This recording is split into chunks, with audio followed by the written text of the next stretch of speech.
بسم اللہ الرحمن الرحیم۔ السلام علیکم ورحمۃ اللہ۔ امید ہے آپ لوگ سب خیریت سے ہوں گے۔ اللہ تعالیٰ سے دعا ہے آپ کو اپنے حفظ و امان میں رکھے۔ سامعین، آج ہم قرآن پاک کی جس عظیم ہستی کا قصہ بیان کرنے جا رہے ہیں ان کا نام حضرت صالح علیہ السلام ہے۔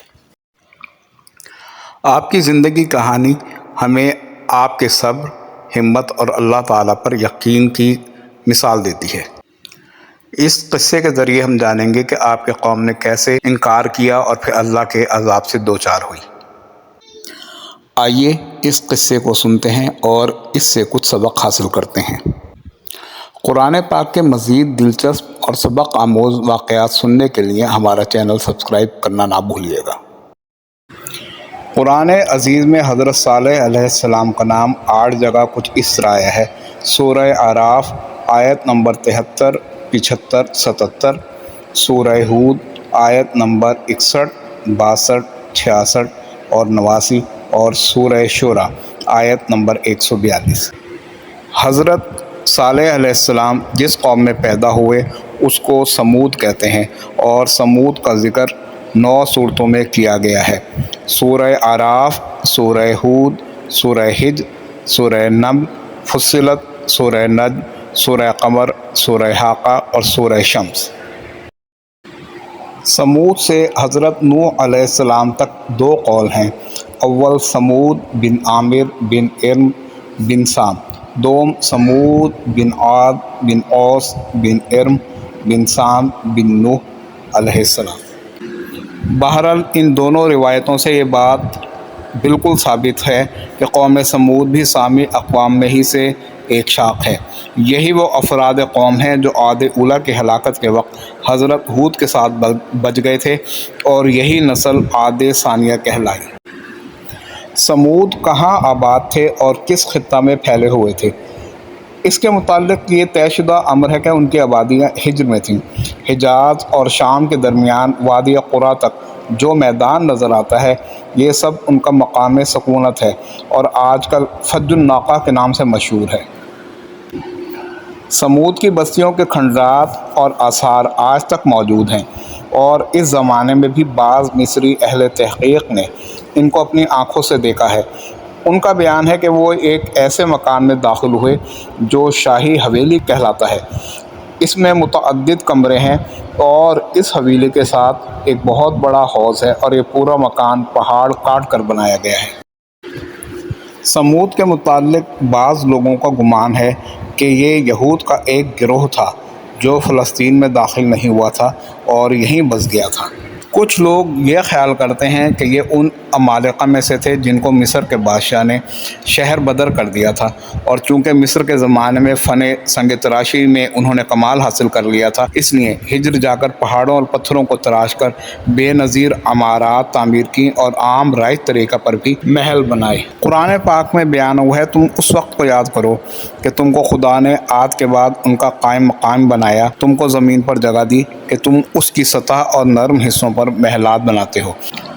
یہ بات بھی قابل ذکر ہے کہ سمود کی آبادیوں کے قریب بعض ایسی قبریں پائی جاتی ہیں کہ جن پر آرامی زبان کے کتبے لگے ہوئے ہیں، اور ان پر جو تاریخ رقم ہے وہ حضرت عیسیٰ علیہ السلام کی ولادت سے پہلے کی ہے۔ تو اس سے یہ مغالطہ پیدا ہوتا ہے کہ قوم حضرت موسیٰ کے بعد وجود میں آئی، حالانکہ ایسا نہیں ہے۔ اللہ تعالیٰ نے حضرت آدم علیہ السلام سے نبوت کا جو سلسلہ شروع کیا، محمد صلی اللہ علیہ وآلہ وسلم پر اختتام پذیر ہوا۔ جن اقوام نے اپنے رسولوں کی ہدایت کو تسلیم کیا انہوں نے دنیا اور آخرت کی فلاح پائی، اور جن امتوں نے ان کی تلقین کا انکار کیا، ان کا مذاق اڑایا اور ان کا جھٹلایا، تو وہ تباہ اور برباد اور ہلاک ہوئے۔ قرآن پاک میں اس بات کو اس طرح بیان کیا گیا ہے، تیرا رب بستیوں کو اس وقت تک ہلاک کرنے والا نہیں جب تک نہ بھیج دے ان کے صدر مقام میں اپنا رسول جو پڑھ کر سنائے ان کو ہماری آیات، اور ہم اس وقت تک بستیوں کو ہلاک نہیں کرتے جب تک اس کے بسنے والے خود ہی ظلم پر نہ اترائیں۔ حضرت صالح علیہ السلام قوم سمود کو بار بار سمجھاتے اور نصیحت فرماتے رہے، مگر قوم پر مطلق اثر نہیں ہوا، بلکہ اس کا بغض اور عناد ترقی پاتا رہا۔ ان کی مخالفت بڑھتی رہی اور وہ کسی طرح بت پرستی سے باز نہ آئے۔ اگرچہ ایک مختصر اور کمزور جماعت نے ایمان قبول کر لیا اور وہ مسلمان ہو گئی، مگر قوم کے سردار اور بڑے بڑے سرمایہ دار اسی طرح باطل پرستی پر قائم رہے، اور انہوں نے خدا کی دی ہوئی ہر قسم کی خوش عیشی اور رفاہیت کا شکریہ ادا کرنے کے بجائے کفران نعمت کو شعار بنا لیا۔ وہ حضرت صالح کا مذاق اڑاتے ہوئے کہا کرتے کہ صالح، اگر ہم باطل پرست ہوتے، صحیح مذہب کے منکر ہوتے اور اس کے پسندیدہ طریقہ پر قائم نہ ہوتے تو آج ہم کو یہ دھن دولت، سیم و زر کی بہتات، بلند اور عالیشان محلات کی رہائش، میوہ جات اور پھلوں کی کثرت، شیریں نہریں اور عمدہ مرغزات یہ حاصل نہ ہوتے۔ آپ اپنے آپ کو اور اپنے ماننے والوں کو دیکھیں اور بتائیں کہ خدا کے پیارے اور مقبول کون ہیں، ہم یا آپ؟ اہل سمود اپنے قوم کے کمزور افراد کو جو کہ مسلمان ہو گئے تھے خطاب کر کے کہتے، کیا تم کو یقین ہے کہ بلا شبہ صالح اپنے پروردگار کا رسول ہے؟ اور اس کا جواب میں مسلمان کہتے، بے شک ہم تو اس کے لائے ہوئے پیغام پر ایمان رکھتے ہیں، جس کا جواب میں منکرین کہتے، بلا شبہ ہم تو اس شے کا جس پر تمہارا ایمان ہے انکار کرتے ہیں۔ حضرت صالح علیہ السلام کی مغرور اور سرکش قوم نے ان کی پیغمبرانہ دعوت اور نصیحت کو تسلیم کرنے سے انکار کر دیا اور خدا کے نشان یعنی معجزے کا مطالبہ کیا۔ تب صالح علیہ السلام نے درگاہ الہی دعا کی اور قبولیت کے بعد اپنے قوم سے فرمایا کہ تمہارا مطلوبہ نشان اونٹنی کی شکل میں موجود ہے، دیکھو اگر تم نے اس کو ایذا پہنچائی تو پھر یہی تمہاری ہلاکت کا نشان ثابت ہوگی، اور خدائے تعالیٰ نے تمہارے اور اس کے درمیان پانی کے لیے باری مقرر فرما دی ہے، ایک دن تمہارا ہے اور ایک دن اس کا، لہٰذا اس میں فرق نہ آئے۔ قرآن کریم میں اس سلسلے میں صرف دو باتیں ثابت ہیں، ایک یہ کہ سمود نے حضرت صالح علیہ السلام سے معاوضہ طلب کیا اور حضرت صالح نے ناقہ کو بطور نشانی پیش کیا،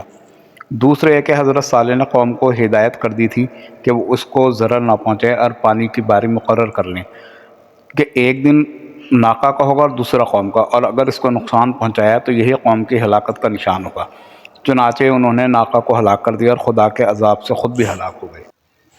تاریخ کی کتابوں میں آتا ہے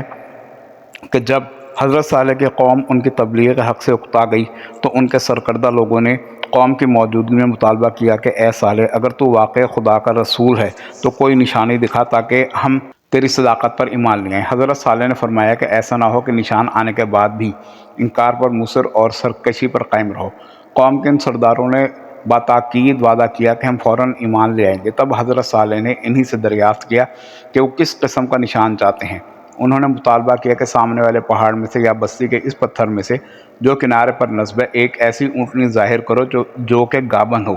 اور فوراً بچہ دے۔ حضرت صالح علیہ السلام نے درگاہ الہی میں دعا کی اور اسی وقت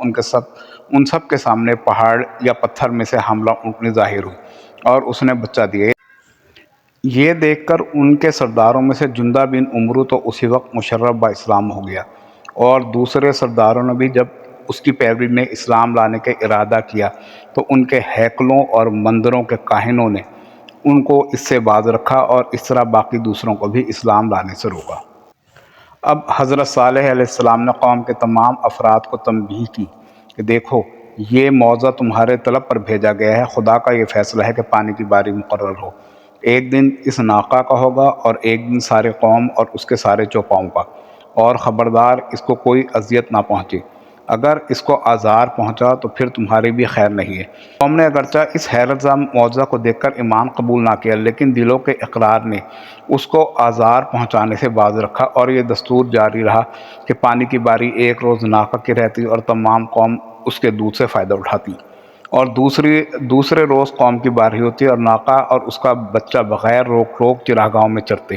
اور آسودہ رہتے، مگر آہستہ آہستہ یہ بات بھی ان کو کھٹکنے لگی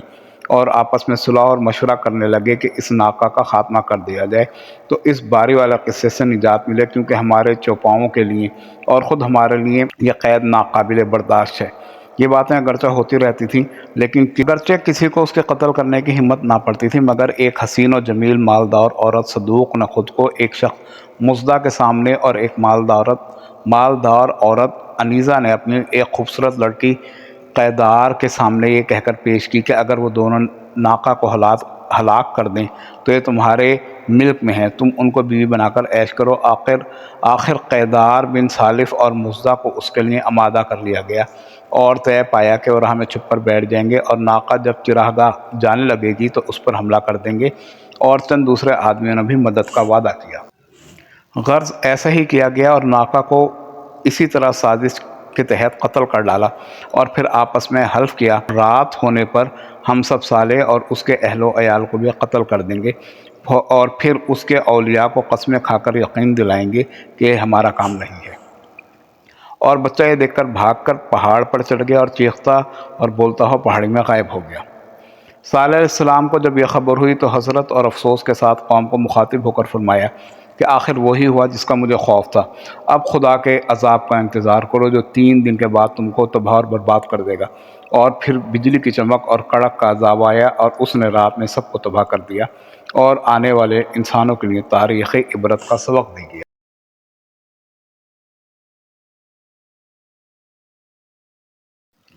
اس واقعے کے ساتھ محدث ابن کثیر نے چند روایات بھی بیان کی ہیں۔ غزوہ تبوک کے موقع پر جب آپ صلی اللہ علیہ وآلہ وسلم کا گزر ہجر پہ ہوا تو صحابہ نے سمود کے کنویں سے پانی بھرا اور آٹا گوندھ کر روٹیاں تیار کرنے لگے۔ نبی اکرم صلی اللہ علیہ وآلہ وسلم کو معلوم ہوا تو پانی گرا دینے اور ہانڈیاں اوندھی کر دینے اور آٹا بیکار کر دینے کا حکم دیا، اور ارشاد فرمایا کہ یہ بستی ہے جس پر خدا کا عذاب ہوا، یہاں نہ قیام کرو اور نہ یہاں کی اشیاء سے فائدہ اٹھاؤ، آگے بڑھ کر پڑاؤ ڈالو، ایسا نہ ہو کہ تم بھی کسی بلا میں مبتلا ہو جاؤ۔ ایک اور روایت میں ہے کہ آپ نے فرمایا کہ تم ان ہجر کی بستیوں میں سے خدا سے ڈرتے، عجز و انکساری کرتے ہوئے اور روتے ہوئے داخل ہوا کرو، ورنہ اور نہ ہی ان میں داخل ہوا کرو، کہیں ایسا نہ ہو کہ تم بھی غفلت کی وجہ سے عذاب میں مبتلا ہو جاؤ۔ ایک اور روایت میں ہے کہ جب رسول اللہ صلی اللہ علیہ وسلم ہجر میں داخل ہوئے تو فرمایا کہ اللہ تعالیٰ سے نشانیاں طلب نہ کیا کرو۔ سید آلوسی اپنی تفسیر روح المعانی میں تحریر فرماتے ہیں کہ سمود پر عذاب آنے کی علامات اگلی صبح سے شروع ہو گئیں، یعنی پہلے روز ان سب کے چہرے اس طرح زرد پڑ گئے جیسا کہ خوف کی ابتدائی حالت میں ہوا کرتا ہے، اور دوسرے روز سب کے چہرے سرخ تھے گویا خوف و دہشت کا یہ دوسرا درجہ تھا، اور تیسرے روز ان سب کے چہرے بالکل سیاہ تھے اور تاریکی چھائی ہوئی تھی۔ یہ خوف و دہشت کا وہ تیسرا مقام ہے جس کے بعد موت ہی کا درجہ باقی رہ جاتا ہے۔ بہرحال 3 دنوں کے بعد عذاب کا وقت آن پہنچا اور ایک ہیبت ناک آواز نے ہر شخص کو اسی حالت میں ہلاک کر دیا جس حالت میں وہ تھا۔ قرآن کریم نے اس ہلاکت آفریں آواز کو کسی مقام پر صاعقہ اور کسی جگہ رجفہ اور بعض جگہ طاغیہ اور بعض جگہ صیحہ فرمایا ہے۔ جب سمود ہلاک ہو گئے تو حضرت صالح علیہ السلام پر ایمان لانے والے فلسطین کے علاقے کے قریب رملہ میں آباد ہوئے۔ سامعین اور ناظرین، یہاں پر حضرت صالح علیہ السلام کا قصہ اختتام پذیر ہوتا ہے۔ اگلا حصہ حضرت ابراہیم علیہ السلام کے بارے میں آئے گا، جس کو سننے کے لیے ہمارے چینل کو سبسکرائب کیجئے، لائک کیجئے، شیئر کیجئے اور ہمارے چینل سے جڑے رہیے۔ والسلام، تمت بالخیر، السلام علیکم ورحمۃ اللہ۔